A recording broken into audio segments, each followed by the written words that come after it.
L-intervista se tiġi wasla lilkom minn Beauty Wisdom, Brandology, ejjabed.com u Lily's Health and Beauty.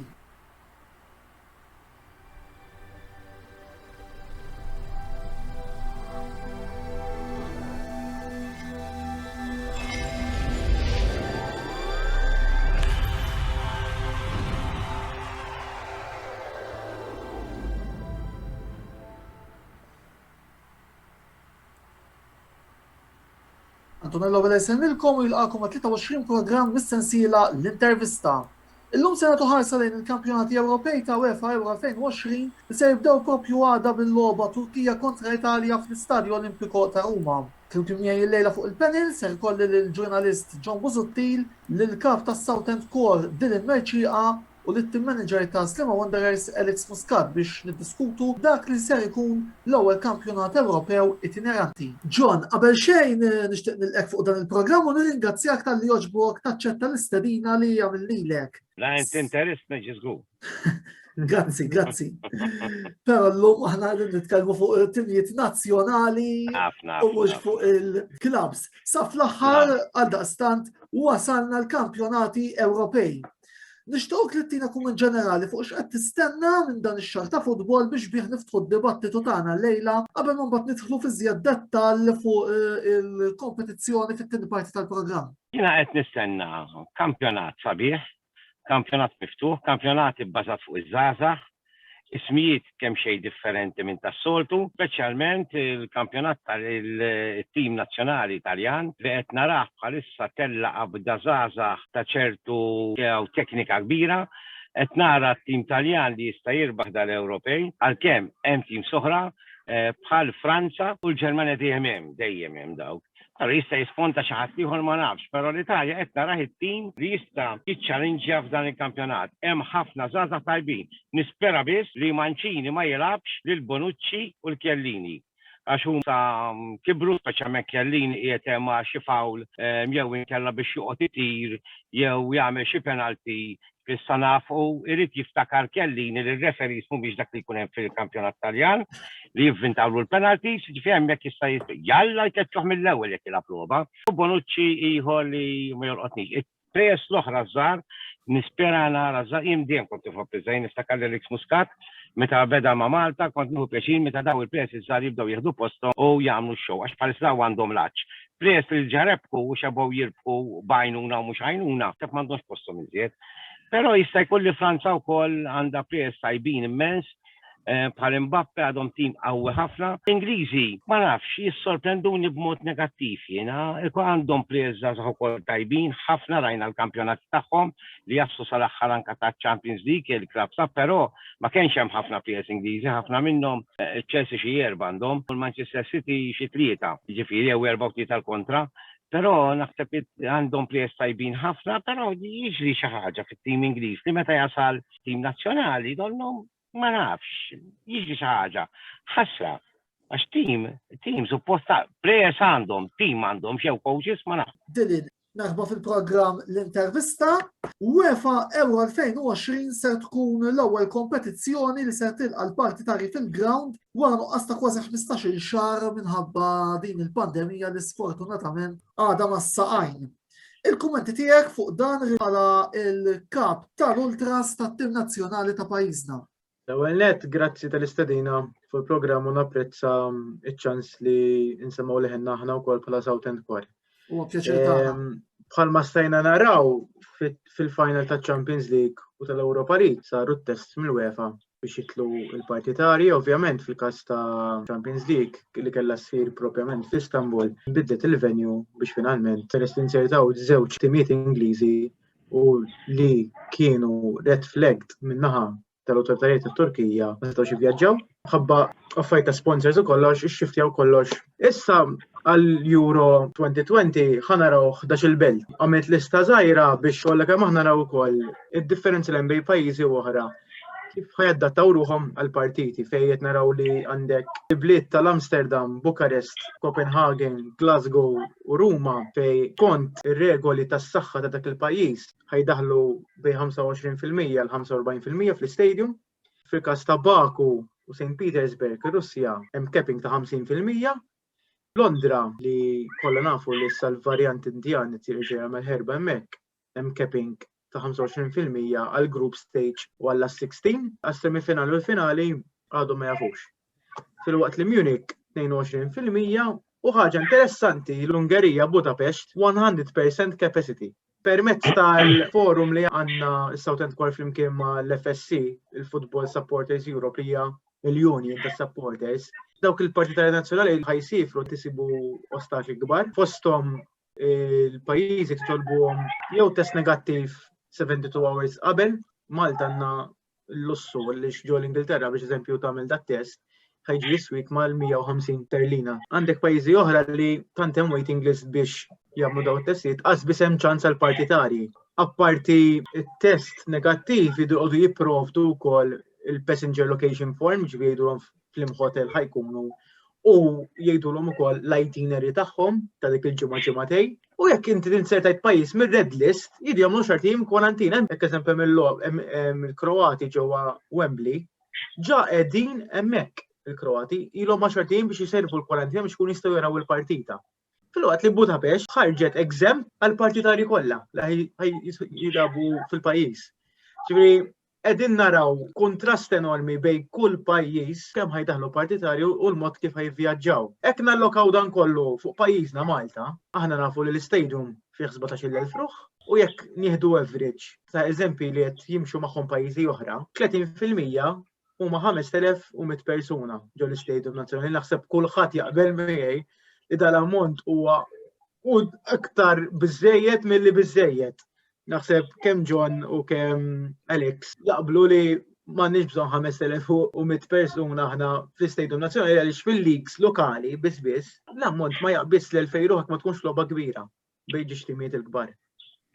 Imma tan-nazzjonal jista' 5,100 ruħ xorta min naqdux f'lobit bħal kontra Ċipru li huma timi tikkwotati daqsna ma' Slovakki u hekk. Fil-lobit il-kbar mbagħad finalment nilħqu il-full capacity tal-stadium. X'inhu huma l-isfidi illi partitarju pereżempju semmejt il-Kroati li diġà qegħdin l-Ingilterra. Biss mbagħad minn hemm iridu jmorru l-Iskozja għal kumplament tal-lobiet. X'inhu huma l-isfidi li l-partitarji preżentament jista' jkollhom? L-Iskotja u l-Ingliżi mhux ħanqabbilhom flimkien għaliex jaqgħu taħt il-United Kingdom u jiġu l-istess regoli li Boris Johnson jipproponi għal-Renju Unit. Però qed ngħidu ħammorru mill-Ingilterra u mill-Ingilterra ħammorru ġewwa l-Italja. L-Ingilterra issa ġiet ember listed. Jiġifieri jekk inti ħatmur l-Italja trid tipprovdi PCR test u tagħmel numru żmien ta' kwarantina. Ġifieri restrizzjonijiet jinbidlu minn ġimgħa l ġimgħa. Fl-opinjoni tiegħi ma setax il-UEFA tikmanda lill-pajjiżi għaliex finalment l-awtoritajiet tikmandaw fil-pajjiż. Però għalija l-UEFA kellha tagħmel iżjed komunikazzjoni mal-pajjiżi li lanqas kull pajjiż ikollu l-istess regola.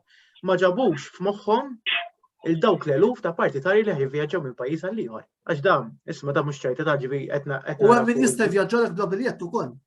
Għal min jista' jivvjaġġa. Għax il-biljetti mela supply and demand kif taħdem il-ħaġa. Id-domanda jew li għall-biljetti supply hemm nuqqas. Qed jagħmlu 500 euro, 700 euro, 1000 euro għal sit u għall-asta ta' mhux ċajta. Ġifieri qed isir black market tat-tickets huwa enormi u minn ħajbati dak il-partitarju ġenwin li jagħmel sentej ġemma biex finalment imur għal kompetizzjoni bħal dik. Li ovvjament mhijiex bħal World Cup, però kompetizzjoni mondjali wkoll fl-Ewropa. Alex, bħalma milt ma' żewġ mistednin l-oħra, nagħtik merħba wkoll għall-programm tagħna tal-lejla, dawn il-kampjonati kif konna qed ngħidu ser isiru fit-12 pajjiż fejn kull tim mistenni li almenu jilagħbu f'żewġ grounds differenti. Bħal ex-player ta' esperjenza internazzjonali, xtaqna nisimgħu minn għandek fuq l-isfidi li kampjonati bħal dawn jistgħu joffru lill-players. Sew dawk li m'għandhom jilagħbu f'sitwazzjonijiet bħal dawn, kif ukoll l-oħrajn li forsi qed iduqu l-palk internazzjonali għall-ewwel darba fil-karriera tagħhom, anke fid-dawl tal-fatt li ċertu plejers ilhom għaddejjin tista' tgħid minn Ġunju tas-sena l-oħra. Sfida fuq sfida fil-ferma tiegħi. Grazzi l-ewwel nista' l-istadina Antonelli. Iżjed mill-isfidi naħseb tgħid il-plejers kollha meta jilagħbu man-nazzjonal kollha daqu għamxu li kollha daqu stadiums ippakjati bin-nies kemm fil-qualifiers, kemm tal-Ewropa u kemm tal-World Cup. Ġifieri naħseb qed stadiums imdorrijin, issa meta tiġi għal-championship u mbagħad finals, is-sabiħ tagħha hija l-prestiġu tal-kompetizzjoni li inti wasalt l-iktar pajjiżi fl-aħħar stage tal-competition. Jiġifieri il-fatt li issa jidħlu n-nies kif għalta n-orrajt hemm pajjiżi fejn jidħlu ħafna, pajjiżi fejn jidħlu ftit, jien naħseb dik l-iktar li tista' tagħmel differenza fil-play. X'tiena ħanejtek hemm l-Italja, l-Ġermanja, l-Ingilterra, imma meta tmur pereżempju labna Wembley kontra l-Ingliżi, ikollok 60,000, 70,000 ruħ hemmhekk tieħel fil-ground, jifqgħu stadium hemmhekk inti mingħajr ma trid, apparti li tik għax min jgħidlek tik motivazzjoni kbira x'inti toħroġ hemm tara dawk in-nies kollha biex taraw it-tim tagħhom jgħidlek motivazzjoni kbira. Jiġifieri dik l-iktar li tista' tagħmel differenza. L-ammont ta' nies llum forsi jerġgħu jidħlu fil-ground għax dal-aħħar kif għedna dal-aħħar sena l-futbol kważi issa l-futbol kważi miet. Inti tara x'nies il-ground bdejna ngħidu tajjeb l-ewwel rajna n-nies fiċ-Champions League final anke logħba tieħu pjaċir tara n-nies hemm fil-ground mhux tara void baħ qisu xejn. Ġifieri l-iktar mill-istadium nemmen l-influss jerġa' tal-partitarji fil-grounds li dik tista' tagħmel differenza, issa hekk hux ħajkunu partitarji ta' dak il-pajjiż jew partitarji newtrali mingħajr nexxielu jivvjaġġa dik imbagħad mistoqsija oħra. Imma naħseb ħafna mill-plejers huma mdorrijin għal dak tip ta' sitwazzjonijiet u nemmen li m'għandhomx apparti li forsi min jasal dawk il-tim li jagħmel sorpriża u jasallek fl-aħħar stages fejn forsi jkun hemm iktar pressjoni, jkun hemm iktar għajnejn fuqhom hemmhekk forsi tista' teffettwahom naqra hija nemmen li mdorrijin għal is-sitwazzjoni u tengod li ħerġgħu jidħlu n-nies u nerġgħu naraw naqra fuqija fil-ground u support fil-ground. John, qabel ma mmorru għall-aħħar parti tal-ewwel programm nafx forsi għandek xi kumment fuq li qalu Dylan u Alex. Ħadd gost ħafna għax ma kontx nafhom li qal Dylan. Interessantissimu dik is-statistikalità ta' kemm sa jdaħlu fil-ground li il-verità askoltna fajn. Proset Dylan żagħżugħ li tinteressa ruħek sew tidher li fis-South End Core mhix qiegħed hemmhekk ġast biex kapax qiegħed fis-South End Core, però tagħmlu x-xogħol tagħkom anke jekk Malta mhux se tkun f'dawn il-kampjonati. Però interessanti ħafna li tkun taf din l-istatistika. Imbagħad taqbel Merrick allura jekk l-Ungerija sa tkun full capacity. Is it fair fuq min jagħti 25% imbagħad inti tinserta tilab l-Ungerija u ħadd tkun f'kapaċità ta' ground mifquħ għax ngħiduha kif inhi. Il-nies jagħmlu differenza. Rajna sena u nofs futbol mingħajr pubbliku. Sena u nofs ma kienx logħob ikraħ, però kien hemm inqas riexti mill-plejers għax ma kienx hemm joqgħod isafrhom jew joċafxilhom. Però l-għajta tal-pubbliku tas-support hija sabiħa wisq. L-għajta tal-go tas-support ma tistax tismagħha billi jitfgħu xi naqra sound tal-PlayStation fuq l-Sky speċjalment. U nemmen li tgħin ħafna. Jiena ħankun onesti. Qedtilkom illum m'għadniex insegwih, tim nazzjonali bqajt insegwih xorta baqgħet tim ta' pajjiżi, però anke meta kont immur u imbena dan is-South End Core kien xi ħaġa li qabbiżlek id-dmuq, kien xi ħaġa fl-aħħar bdejt nisma' lajta ta' Malta minn qabda żgħażagħ li ħabbew lil Malta. Ġ'jaħseb wara ta' tisma' eluf kbar ta' partitarji ta' nazzjonijiet kbar. Jiġifieri jista' jkun kif qal Alex li skont li ma' ground tilab jista' jgħinek bis-supporters. Issa daw is-supporters li ħajonfqu ħafna flus vera li biex jisibu l-post jiena ngħid li l-pajjiżi li ħajilqawhom mhux se jfittxu daqshekk magħhom tax daw flus se jħallu fil-pajjiż u pajjiżi li tant batew minħabba l-pandemija ekonomikament meta jmorru s-supporters hemmhekk jixorbu jieklu jħallsu l-lukandi naħseb li għandhom biex jieħdu gosti jiġu. Jalla li l-COVID tibqa' tnaqqas jalla li anka tal-Ingilterra li naraw l-aħħar partiti tal-kampjonat il-varjant Indjan jiġi bl-injection u bil-vaċċin l-aħħar forsi. Ekku. U għax l-Ingilterra jasabi għandhom wieħed mill-aqwa supports fid-dinja ħankun onesti li tisma' semifinals u l-final fl-Ingilterra jalla li it-tim nazzjonali se jinżomma Taljani ma xorta ġivin, jinżomma l-futbol. Tim nazzjonali Ingliż jasal sa semifinali u finali biex naraw ground jajjat jalla jiġu ma' Taljani għax jim ma' Taljani u nidħulhom hemmhekk ġew Wembley nieħu gost iżjed. L-unika mod li tista' tiġġu John hija fil-finali. Ejja, l-finali rridu jirbaħ l-Italja. Ġifieri wieħed ovvjament irridu nassumu li sew l-Italja u sew l-Ingilterra jirbħu l-gruppi tagħhom, Anka l-Malta sabiħ. Jispiċċaw dik restrizzjonijiet hawn Malta. Mużomma mill-Maltin kieku bejnietna l-awgurju ta' John ma nafx kemm l-uffiċjali tal-pulizija tas-saħħa se jkunu qegħdin jisperaw f'Italja u Malta bejn l-Italja u l-Ingilterra. Antonello, xtaqt inqajjem punt fuq di laqbadni fuq tal-partitarji, qed nitkellmu x'inhu ma jsibun partitari bħalissa l-Euro. Nista' ngħidilkom ukoll x'aħna nesperjenzaw aħna bħalissa biex nittraviljaw Ċipru f'Ottubru. Bħalma jafu kemm Alex u kemm John, ġifieri Southend Court titla' barra norganizzaw l-away days. Bħalissa għandna ajruplan less preparat, ġifieri A321 jesa 180 persuna. U way back in fil-bidu tas-sena kif ħarġu l-fixtures bina ħadd jagħmel daqsxejn il-homework, sibt accommodation u kollox, u għandi nofs ajruplan mimli. U fejda? Meta? Għal-Ottubru. Ħankunu based Ajanapa. Ej, maħi, naqra parti staw. Għawnek il-parti. Pero il-problema. Jina fi frar insertajt waqt li kien magħluq lockdown assolut Ċipru, kelli mur Ċipru fu situazzjoni medika tal-mara. U kelli 15 hemmhekk magħluq u mhux ċajt kun magħluq ta' asna fuq xi ġifieri lockdown assolut fis-seba' ġifieri biex noħroġ 500 metru stajt noħroġ jien kemm immur nixti u nibgħat SMS. U Ċipru sabiħa, jiena ma kontx Ajanapa, kont Nikozija mis-sabiħa xi ħaġeb ma Ajanapa. Fil-fatt biex tattira n-nies, ħadd mur Ċipru tagħmel tliet-tim, Ċipru mbagħad dakinhar tal-logħba titla' Nikosija għall-logħba tifhem. Però l-ironija hija hemm probabilità li ħanidħlu l-ground l-ewwel darba aħna bħala Southend Court. Away. U mhux home. Di tiġi mill-awtoritajiet tas-saħħa Maltin li f'Lulju issa din naraw ħajużaw iċ-ċertifikat tal-vaċċin biex isiru l-event. Jien hekk xi ħadd qed jismani bħalissa nispera li f'moħħhom fl-aħħar tal-moħħ ħalli aħna l-aħħar nies ħanidħlu semura kif jidhru l-affarijiet. Hekk mhux ħandaħlu l-partitari Maltin biex jissapportaw timiet Maltin fil-kompetizzjoni Ewropea għal-Gżira, Hibs, Ħamrun, eċetera, f'Lulju, għal-inqas fawissu nibdew ndaħlu l-partitari Maltin biex finalment f'Settembru nitlu ħowma aħna nissapportaw il-nazzjonali, ħana l-qusentej aħna. Inna ma nidħlu nagħmlu l-logħba. L-aktar partitari li batejna dil-pandemija għaliex il-lokalu kienu waqfu f'Marzu 5 xhur wara. Ġifieri għal min isegwi n-nazzjonal Malti, dan żanejt l-aktar partitari li batejna fl-Ewropa biex insegwu t-tim nazzjonali. Ħasra? Jibdew anka fil-kampjonat lokali għax meta Eżatt.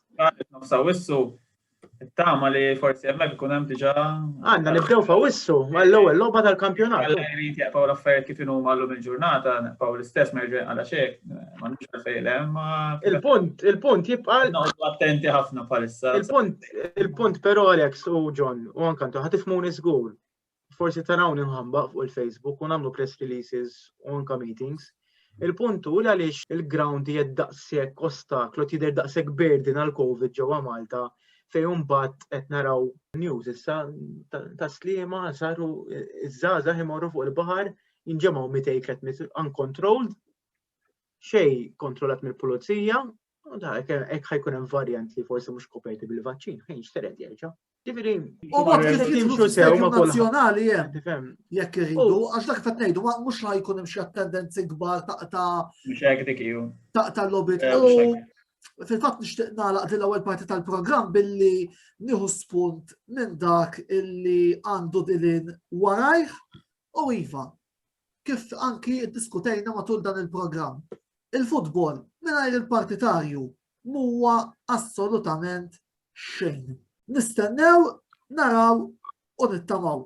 U b'dan il-ħsieb, issa morru għal-blok qasir ta' reklami jibqgħu magħna li fit-tieni parti ser nibdew nitkellmu fuq il-kompetizzjoni per se din id-darba.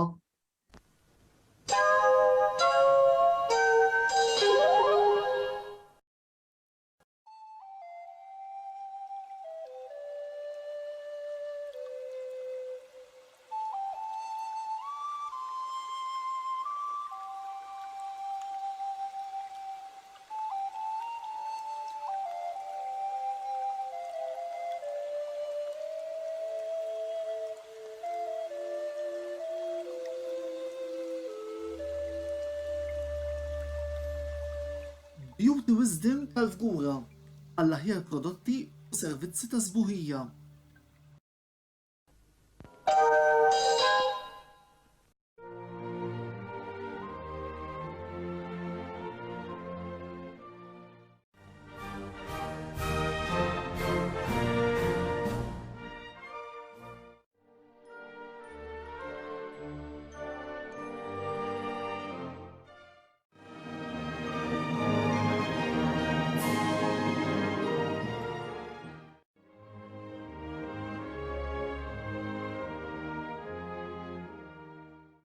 Idħlu fl-atmosfera ta' UEFA Euro 2020 flimkien ma' Antonello Sports Blog u Brandology. Għal iżjed informazzjoni jew inkella biex tixtru dawn il-prodotti illi aħna qegħdin nofrulkom tistgħu tikkuntattjaw lilna ta' Antonello Sports Blog fuq il-paġna tagħna fuq Facebook.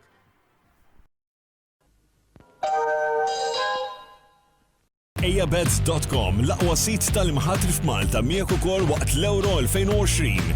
Meta temmen fit-tim tiegħek, iżomma min iżomm, int dejjem ser toħroġ rebbieħ. Ejabet qed joffri l-aqwa kwoti u esperjenza superjuri ta' live betting. Ejabet.com l-isport kollu, il-ħin kollu, anki waqt il-UEFA Euro 2020. Idħol magħna issa. Welcome bonus ta' €10. Termini u kundizzjonijiet japplikaw. Ejabet. Always play responsibly. Lily's Health and Beauty għall-aqwa prodotti ta' nutrizzjoni, make-up u aċċessorji. Żuru l-paġna ta' Lily's Health and Beauty fuq Facebook għal iżjed informazzjoni.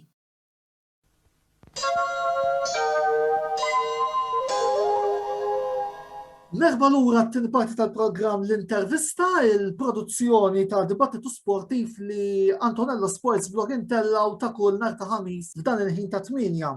Il-lejla flimkien mal-ġurnalist John Busuttil, mal-kap ta' Southend Core din il-Merċieqa u mat-team manager ta' Slima Wanderers Alex Muscat qegħdin niddiskutu UEFA Euro 2020 li ser jibda għada fil-għaxija. Qabel ma nibdew t-tieni parti tal-programm tajb li nagħtu ħarsa lejn il-gruppi li ser niddiskutu mal-mistednin tagħna. Fi grupp A, il-lobit ser jinklabu ġewwa Ruma u Baku, ser ikollna l-Italja, it-Turkija, Wales u l-Svizzera. Belġu, Danimarka, Finlandja u Russja se jiffurmaw grupp B li l-lobit tiegħu ser jinklabu ġewwa Copenhagen u San Pietroburgu fir-Russja. Grupp C serna jara l-Olanda, l-Awstrija, l-Ukrajna u il-Maċedonja ta' fuq jilabu ġewwa Bukarest fir-Rumanija u Amsterdam fl-Olanda. Fil-waqt li grupp D nistgħu nsejħulu l-grupp Britanniku mhux biss għax il-logħob serin jintlabu ġewwa Wembley u ġewwa Hampden Park fi Glasgow, iżda għax ukoll ser jara li ż-żewġ ewwa kbar l-Ingilterra u l-Iskozja jintlabu fl-istess grupp flimkien mal-Kroazja u mar-Repubblika Ċeka. Spanja, Svezja, il-Polonja u l-Slovakkja ser jagħmlu parti minn grupp E li ser jintlab ġewwa San Pietroburgu u Sivilja fi Spanja, fil-waqt fi grupp F li l-lob ser jintlabu ġewwa Budapest u ġewwa Munich għandna dak li huwa msejħ bħala l-grupp tal-mewt, jiġifieri Franza, Ġermanja, il-Portugal u l-Ungerija. John, nibdew billi niddiskutu ftit jew inkomplu niddiskutu ftit grupp A, iżda bil-ħaq qabel xejn.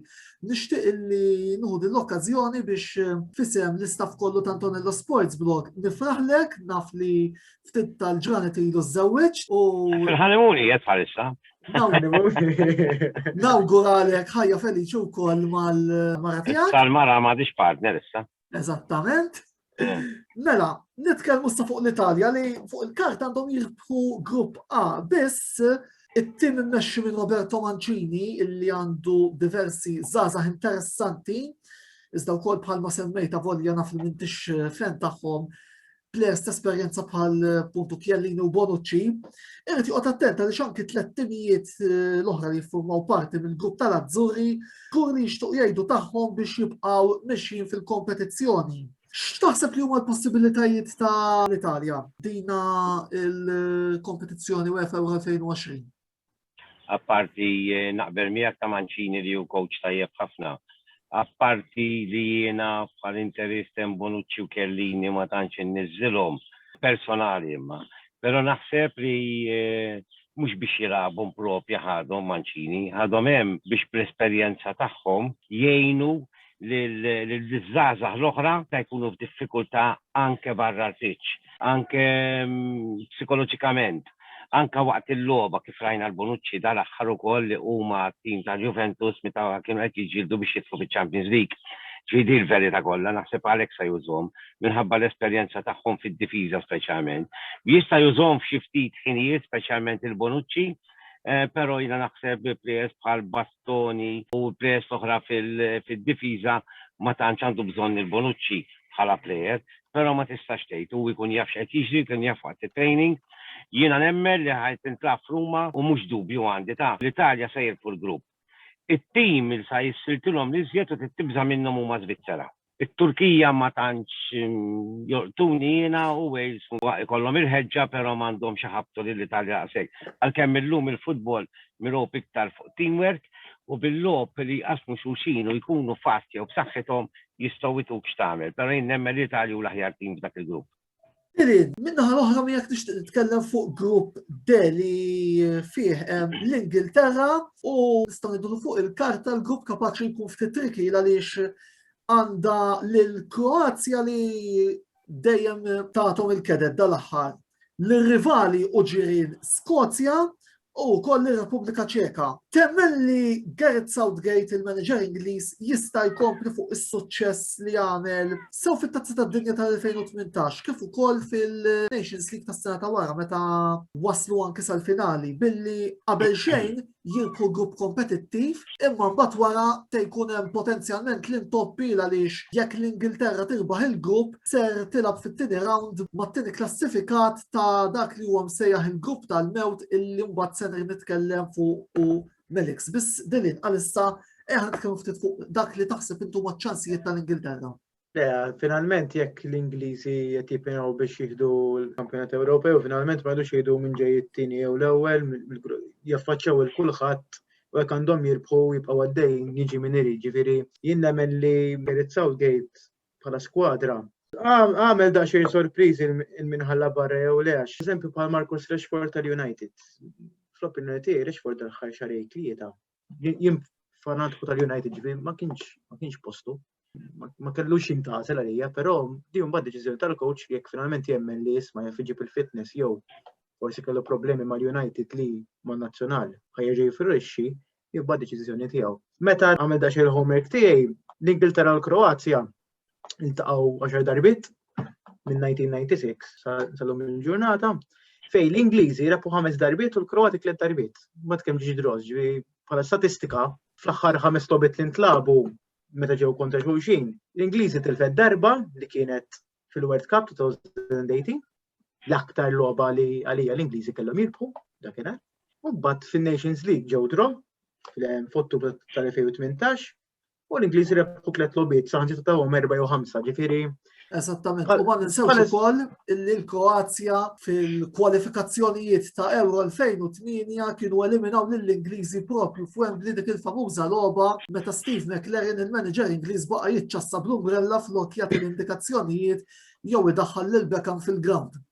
Eżatt, hekk naraw il-qissa Kroati kif huma l-form tagħhom, naraw li fl-aħħar 5 logħbiet tilfu 2 ġiflobit, ġifiri mal-Belġium l-axħar logħba jumejn ilu u mal-Slovenja fl-ewwel logħba tal-World Cup gruppi ma' Malta daw. Rebħu biżbrix ma' Ċipru u badġew magħna vintalhom dak il-penalti u nieqaf hemmhekk fuq ħaġa u tawna tlieta. Ġifieri qed ibatu fil-logħb tal-Iżrael bħalissa l-Kroati, però meta ġew fl-istadju tal-gruppi finali dejjem ipperformjaw.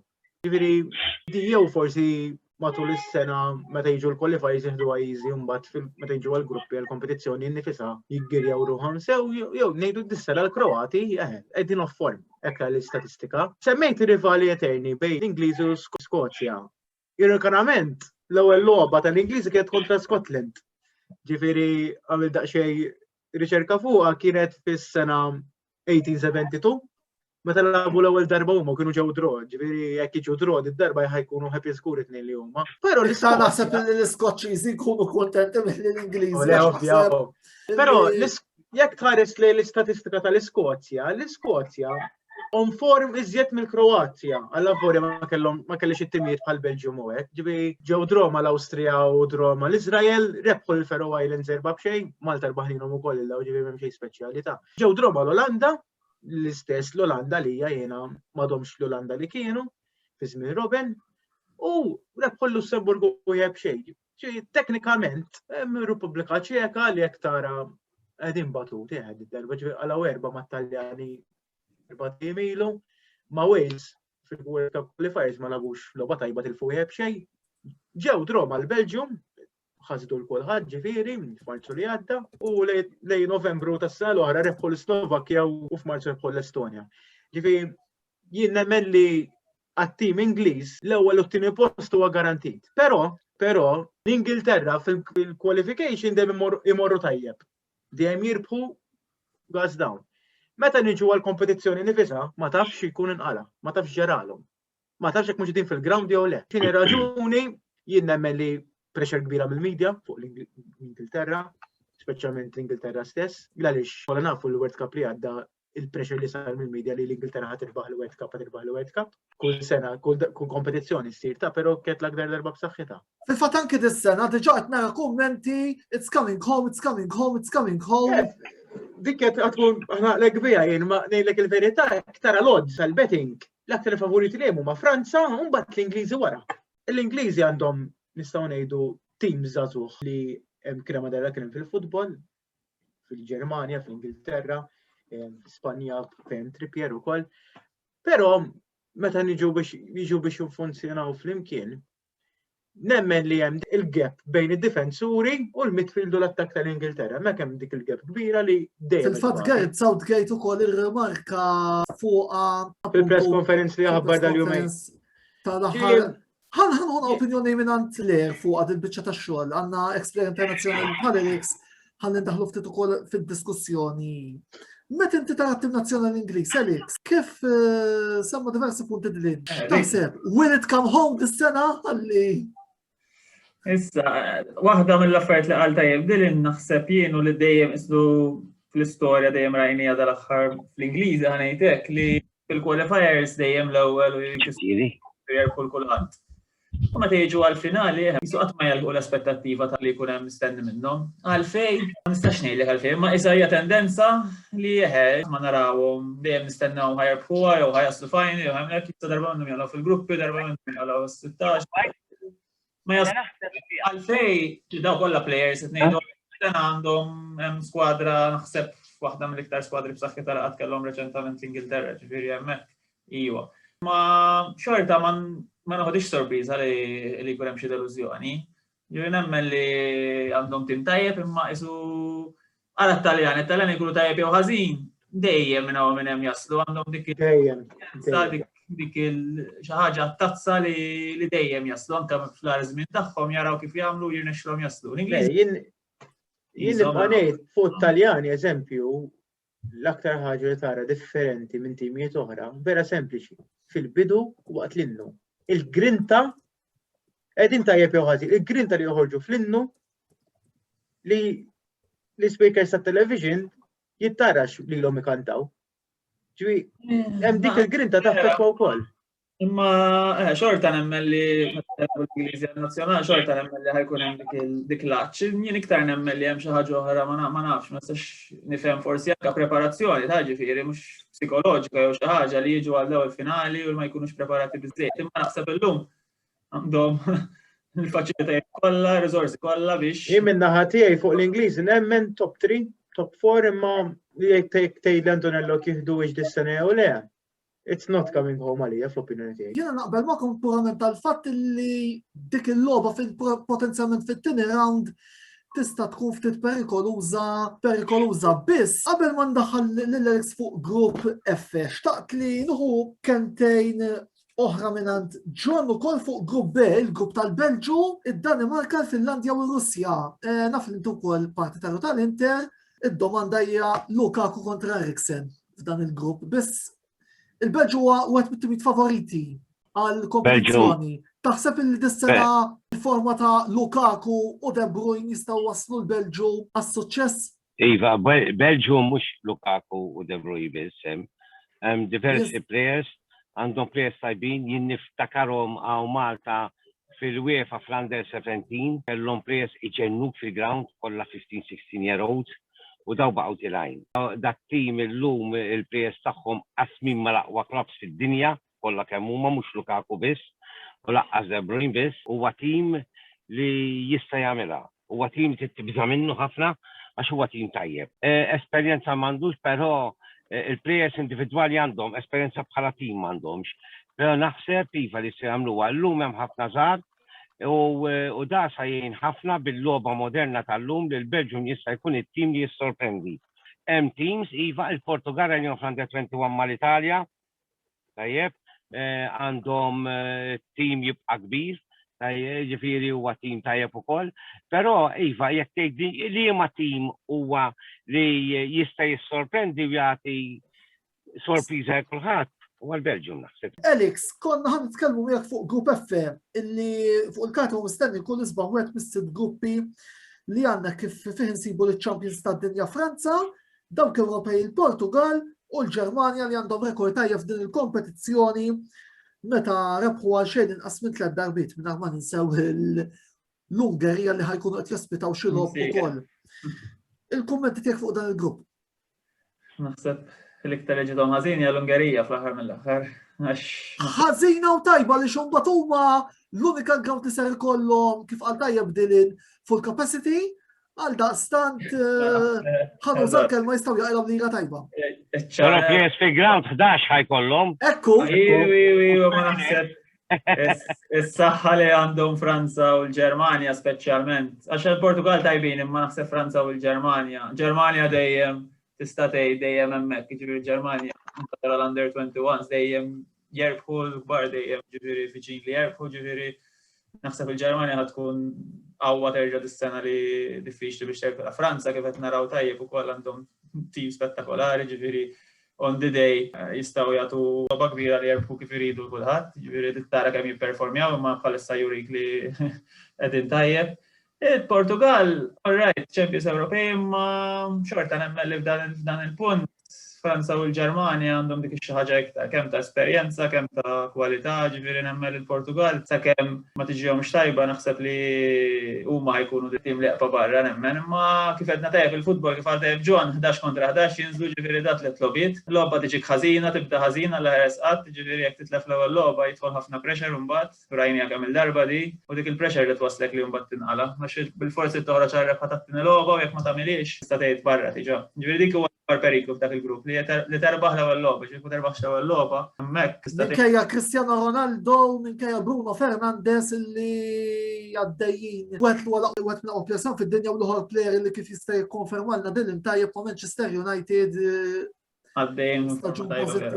Però meta Bruno ġie assijunno fil-finali ma dirx.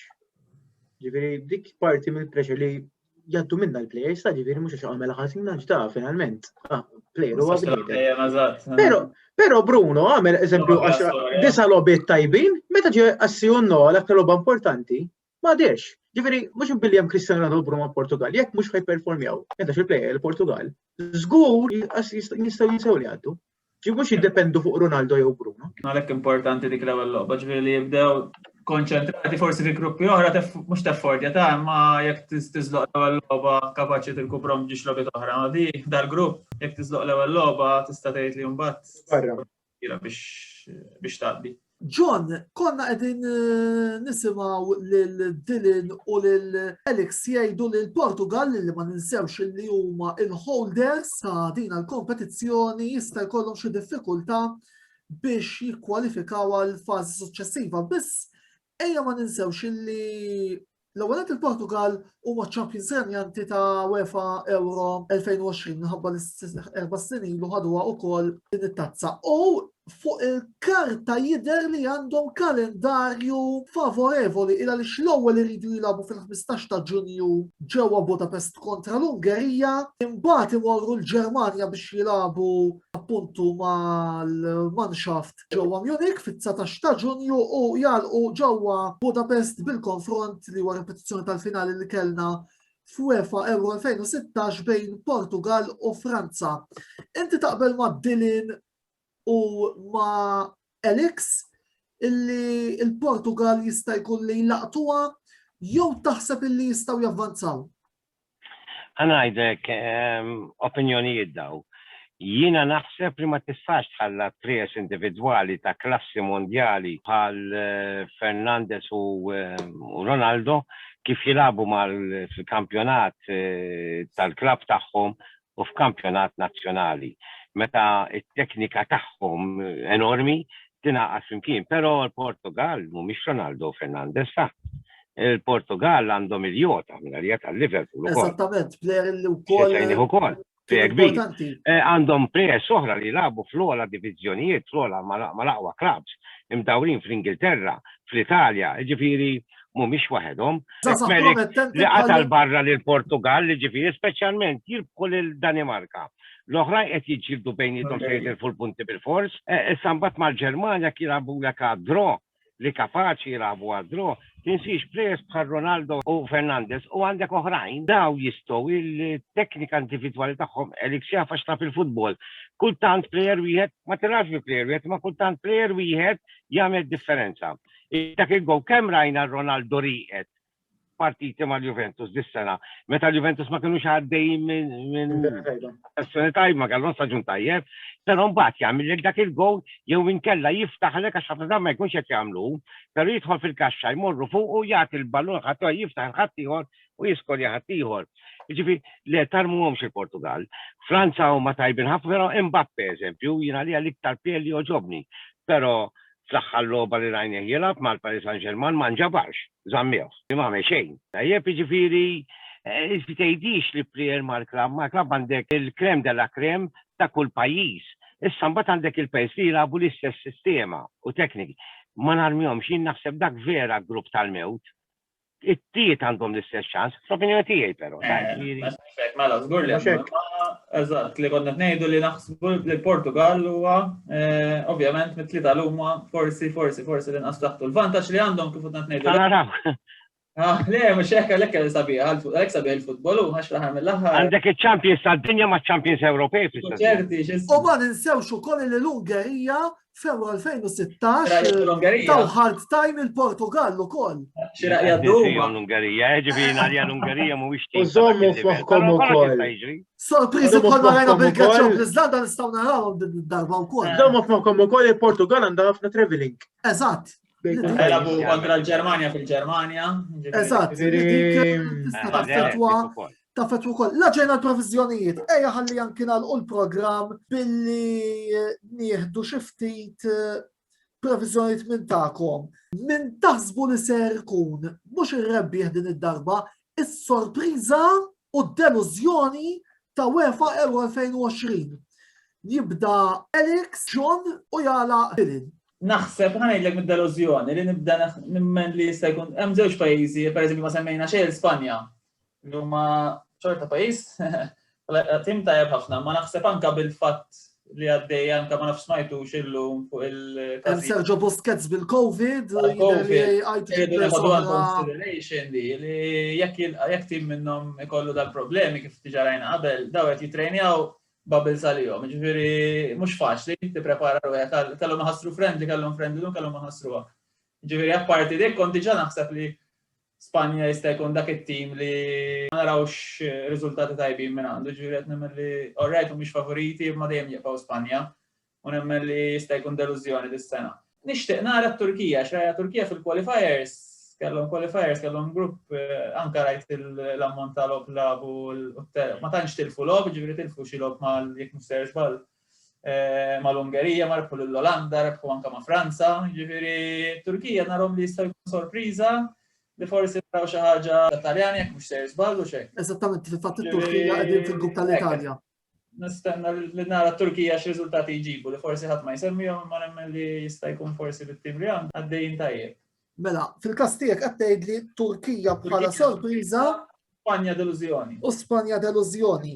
Jiena ngħid li l-Kroazja ħadd tkun delużjoni, tim li Modric u hekk, però ma naħsibx li se jaslu kien. Nemmen li se tkun delużjoni. daw fil-li kien spiċċaw final, fil-li kien hemm majta kbira fuqhom, però anke l-plejers tagħhom individwali fil-klabs tagħhom donnom iddeludew dis-sena. Inħossi ħajkunu delużjoni. Sorpriża Belgium. Għallejtuni għall-axħar ħattuhom li kollha kemm huma, però. Apposta aħna. Għandek jekk tħoss li għandek tirrepeti tista' tirrepeti. Bħala sorpriża nemmen li iva t-Turkija. Ġifieri t-Turkija rajna l-aħħar ġifieri l-oppli kellha impressjonata mhux biss bir-riżultat, però bil-performance u l-mod kif ġew il-goals u saru l-goals.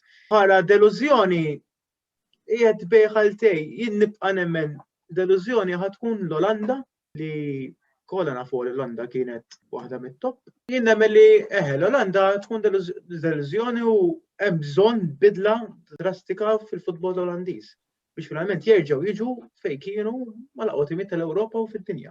U s-sorpriża Dylan. Sorpriża Turkija.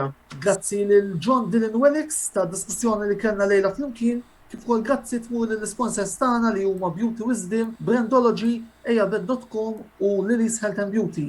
L-intervista tal-ġimgħa d-dieħla se titratta l-UEFA Champions League li Chelsea rebħu ftit tal-ġranet ilu flimkien ma' 3 mistednin oħra li magħhom se nkunu qed niddiskutu dina il-kompetizzjoni. Nfakunkom bħas-soltu biex tkomplu segwu l-medja soċjali kollha tagħna, il-links issibuhom fis-sigla finali. Sakemm nerġgħu niltaqgħu jien Antonello Bela nsellmilkom u nagħmel appuntament magħkom għall-programm ta' bħallum ġimgħa. Ħudu ħsieb.